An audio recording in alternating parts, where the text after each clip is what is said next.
Assalamualaikum warahmatullahi wabarakatuh. Salam sejahtera untuk kita semua. Perkenalkan, saya Eva Susan Ratuluhain SPI MSI, selaku dosen tetap pada program studi Ilmu Kelautan Universitas Patimura. Pada kesempatan kali ini, saya akan menyampaikan salah satu mata kuliah yang saya ampuh sesuai dengan bidang keilmuan saya, yaitu mata kuliah Dinamika Pantai dan Estuari. Mata kuliah ini ditujukan bagi mahasiswa program studi Ilmu Kelautan semester 6 dengan kode mata kuliah IKP 3612 berbobot 3 SKS yang diselenggarakan selama 16 kali pertemuan tatap muka, masing-masing 14 kali pertemuan materi dan 2 kali pertemuan untuk UTS dan UAS. Mata kuliah Dinamika Pantai dan Estuari akan membahas tentang terminologi pesisir, pantai, dan estuari, klasifikasi bentuk pantai, serta evolusi garis pantai, hidrodinamika pantai, sirkulasi dan modifikasi estuari, mitigasi bencana di wilayah pesisir, serta penerapan model di wilayah pantai dan estuari. Capaian pembelajaran lulusan prodi dalam mata kuliah ini tertuang di dalam dokumen RPS atau Rencana Pembelajaran Semester. Adapun capaian pembelajaran mata kuliah yang diharapkan yaitu CPMK 1 mahasiswa mampu menjelaskan terminologi pesisir, pantai, dan estuari. CPMK 2 mahasiswa mampu menjelaskan tentang hidrodinamika pesisir dan estuari serta evolusi dan reaksi pantai. CPMK 3 mahasiswa mampu menjelaskan tentang morfologi dan proses-proses di estuari. CPMK 4 mahasiswa mampu untuk menjelaskan tentang karakteristik dinamika perairan pantai dan estuari.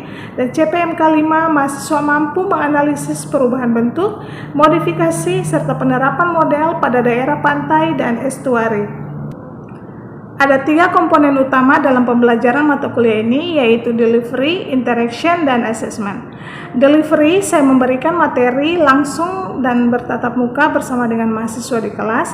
Untuk interaction, akan ada komunikasi 2 arah antara dosen dan mahasiswa berupa diskusi dan tanya jawab. Dan untuk asesmen atau penilaian mata kuliah ini dilakukan melalui 2 cara, yaitu penilaian secara formatif dan sumatif, di mana penilaian secara formatif berupa penilaian hasil tugas-tugas individu maupun kelompok, sedangkan untuk penilaian sumatif akan dilakukan melalui UTS dan UAS. Media pembelajaran yang digunakan dalam mata kuliah ini adalah case method, project based learning, presentasi, dan kolaborasi aktif antar kelompok. Referensi yang digunakan berupa buku-buku mengenai dinamika pantai dan estuari serta referensi lainnya yang telah tertuang di dalam RPS. Selanjutnya, mari kita saksikan video pembelajaran dari mata kuliah Dinamika Pantai dan Estuari pada pertemuan ke-9 dengan materi mitigasi bencana tsunami.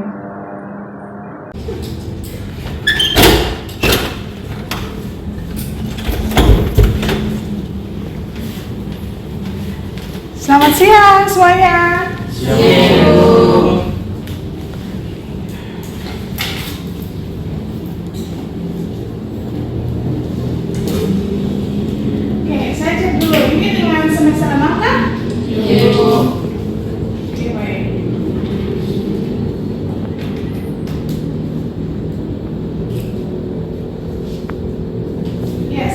Persiapan materi kita ambil absen dulu ya. Semuanya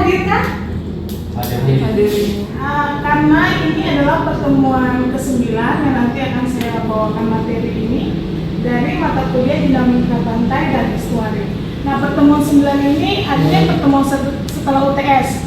Berarti ini pertama kalinya saya ketemu dengan kalian di pembahasan kali ini. Jadi untuk pertemuan ke-9 ini saya akan membawakan materi dengan judul mitigasi bencana tsunami.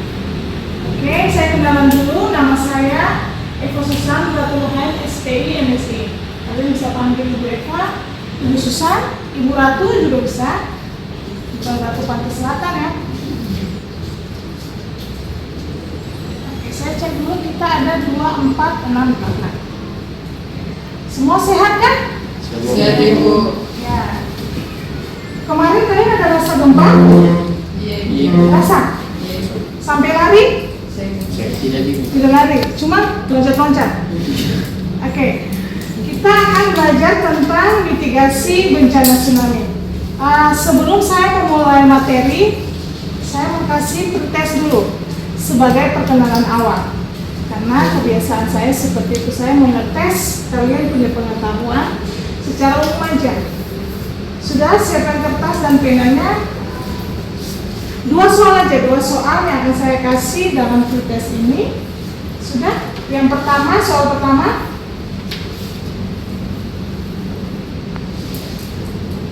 Apa itu gempa bumi dan tsunami? Menurut kalian apa itu gempa bumi dan tsunami?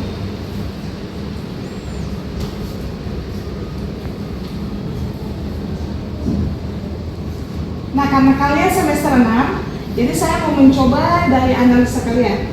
Untuk pertanyaan yang kedua, menurut saudara, kira-kira bagaimana tsunami itu terjadi?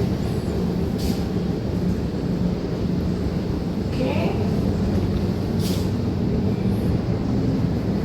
Saya kasih waktu 1 menit. 1 menit saja untuk kalian jawab.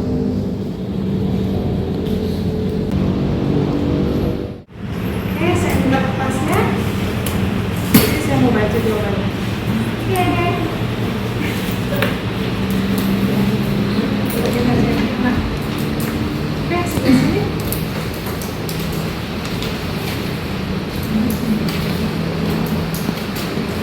Oke, kali ini seperti di awal yang saya bilang, jadi untuk mata kuliah Dinamika Pantai dan Estuari bagian saya pada pertemuan 9, saya akan membawakan materi tentang mitigasi bencana tsunami. Seperti gambar yang di slide ini, kalian lihat gambarnya di sebelah sini. Di situ saya taruh tentang penyebab tsunami. Jadi penyebab tsunami itu ada beberapa macam. Ada aktivitas vulkanisme, ada akibat longsoran, ada akibat gempa bumi, maupun ada akibat tumbukan asteroid. Tetapi seperti umumnya kalian tahu biasanya yang terjadi di kita di Maluku itu biasanya disebabkan oleh gempa bumi dan vulkanisme, ya benar. Kenapa banyak akibat aktivitas vulkanisme? Karena kita punya gunung api. Ada juga gunung api bawah laut. Kalian tahu ada di mana? Laut Banda, that's right. Benar sekali. Jadi karena ada hal-hal ini menjadikan kita sebenarnya wilayah Maluku itu sangat rawan gempa bumi. Berarti itu juga artinya kita akan sangat rawan bencana tsunami. Jadi sebenarnya gempa bumi itu adalah getaran atau guncangan yang terjadi di permukaan akibat pelepasan energi dari dalam bumi secara tiba-tiba. Nah, ada beberapa jenis gempa bumi. Nah, kalau yang di kita biasanya terjadi nih akibat 2 ini. Gempa bumi tektonik sama gempa bumi vulkanik. Nah, seperti kalian lihat, gempa bumi tektonik digambarkan di gambar seperti ini ya, karena aktivitas tektonik pergeseran lempeng tektonik yang mendadak. Jadi saya ilustrasikan begini. Ada lempeng yang bergerak bergeser, ada lempeng yang bergerak menjauh, divergen, dan ada lempeng yang bergerak saling mendekati atau konvergen. Seperti gambar ini ya. Kalian lihat gambar peta yang sebelah ini menunjukkan menunjukkan bahwa Indonesia itu rawan gempa bumi karena Indonesia terletak pada berbatasan dengan 3 lempeng utama. Nah, bisa lihat di sini, kelihatan tidak ya?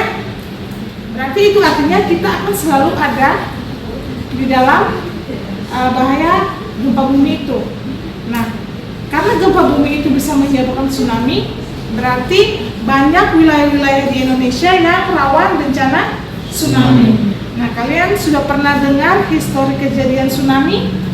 Misalkan salah satunya di mana? Aceh. Aceh tahun 2004. Ada lagi yang tahu? Tsunami di Palu 2018. Nah, karena Indonesia itu rawan gempa bumi dan tsunami, makanya kita perlu adanya tindakan mitigasi. Kalian tahu mitigasi itu apa? Oke, kamu dapat poin 50. Tepuk tangan dulu untuk dia. Upaya untuk menanggulangi bencana. Oke, jadi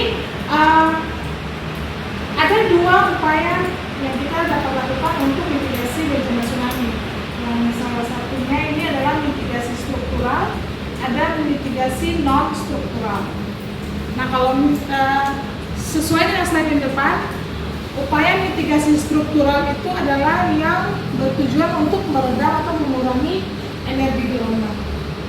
Ada upaya untuk pembangunan breakwater, seawall atau pemecah gelombang sebibir pantai. Kalian sudah pernah lihat ini yang upaya buatan? Contohnya ada di mana? Pantai Wayame. Apa lagi? Siapa suka pergi foto-foto di bandara? Kan ada seperti balok semen kotak itu, balok-balok itu yang mereka taruh di pesisir, itu juga merupakan salah satu upaya untuk memecah gelombang.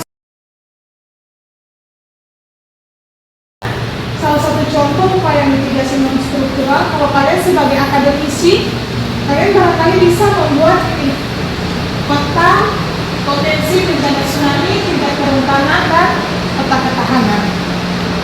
Saya kasih contoh satu ya.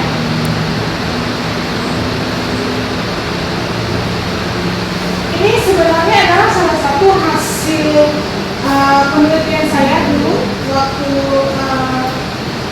tesis saya itu saya bikin potensi tsunami di Lombok Utara. Nah, ini adalah hasilnya. Salah satu luaran yang dapat kita hasilkan sebagai akademisi untuk upaya mitigasi non struktural adalah pembuatan peta daerah rawan tsunami di Indonesia seperti ini.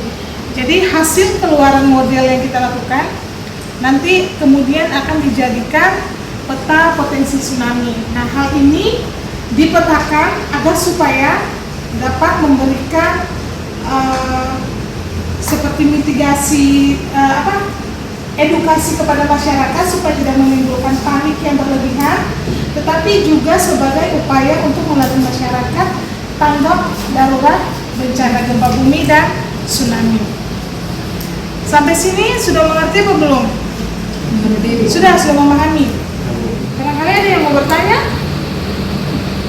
Silakan. Saya mau bertanya, kira-kira bagaimana sih kita bisa menanggulangi bencana tsunami begitu? Bisa kita apa gitu? Kayak misalnya apa? Mesti kita apa supaya kan tidak tsunami begitu? Oke. Jadi tsunami tidak bisa dihentikan, tetapi kita bisa meminimalisir adanya korban jiwa dengan cara ketika gempa bumi terjadi, jika ada di daerah pesisir, maka kita bisa mengevakuasi diri pada daerah yang lebih tinggi, seperti itu. Jadi kalian sudah mengerti ya? Jadi kalian akademisi bisa memberikan informasi ini kepada masyarakat atau tetangga-tetangga. Jadi kalau ada tetangga-tetangga yang tinggal di sekitar pantai, jika ada gempa besar, tsunami atau tidak kita tidak bisa lihat, tetapi kita bisa langsung mengungsi secara cepat, sebab perkiraan tsunami tiba itu bisa lebih kurang dari 10 menit. Begitu. Jadi kita bisa mengevakuasi diri ke tempat yang lebih tinggi, menghindar supaya jangan sampai terkena atau terdampak gelombang tsunami. Oke, sampai situ.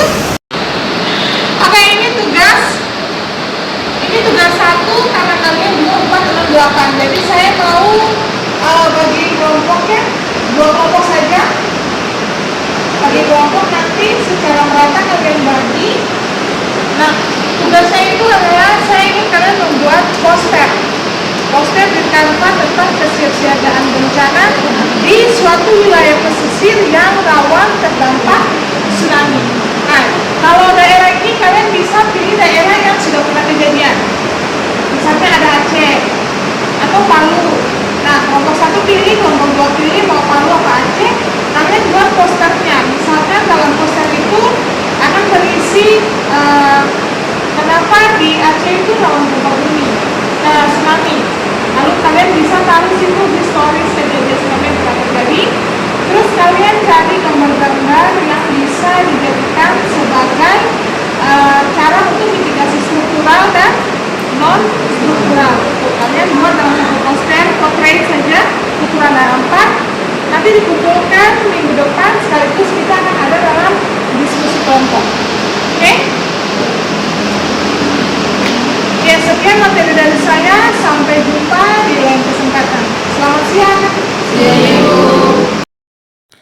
Demikian video pembelajaran dari mata kuliah Dinamika Pantai dan Estuari, Program Studi Ilmu Kelautan Universitas Patimura. Video pembelajaran ini akan digunakan sebagai salah satu syarat penyusunan dokumen pernyataan diri dosen dalam unjuk kerja Tridharma Perguruan Tinggi Sertifikasi Dosen Gelombang 1 tahun 2025. Akhir kata, saya mengucapkan terima kasih dan salam Hotu Mese.